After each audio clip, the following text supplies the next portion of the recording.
bibili. Upgrade natin yung processor, motherboard, then yung RAM, yung HyperX. So, upgrade na natin. So, ito na yung kakahuwi natin. Ito na yung pectus natin. So, hello. Tinatanggal ko muna yung mga fans. Kasi madumi na pala eh. Kailangan na linisin. So, at the same time, maintenance na rin, di ba? Yan yung mga fans ko. Rockmaris. Dudumi na. Humingi na sila ng tulong para malinis.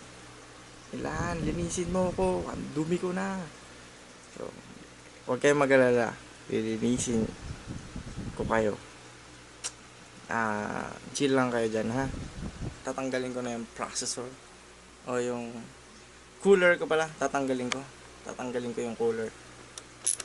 B350M Bazooka.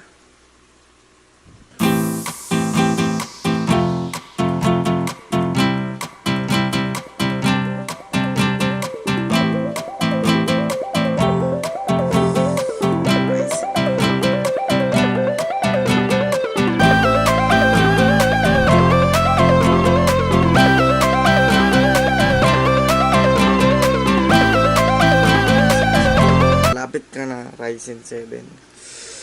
Konti na lang, gigil na ako.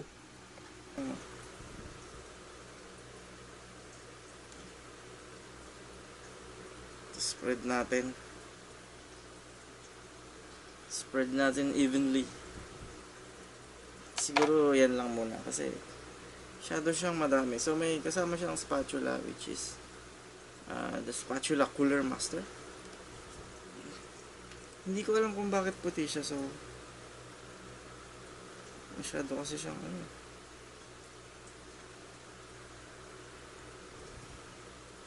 mukha lang siyang toothpaste shit.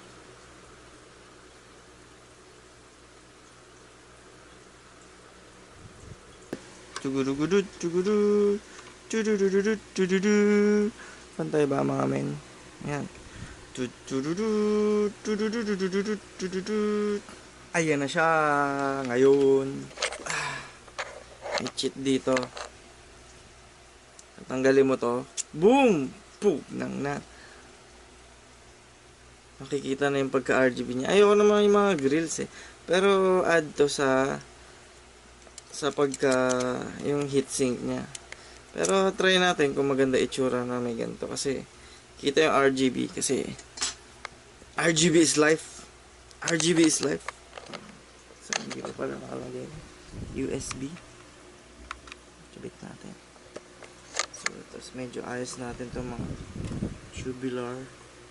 Medyo annoying. So yeah. Ayan. So, let's try.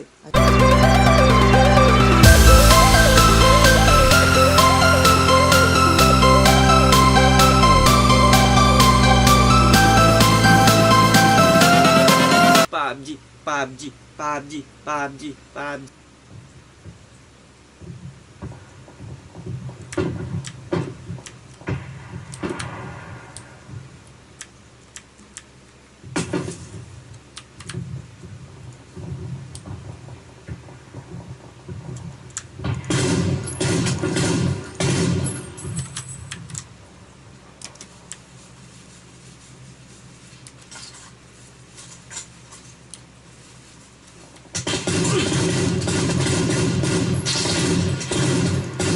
Alright, we got a fucking kill, baby.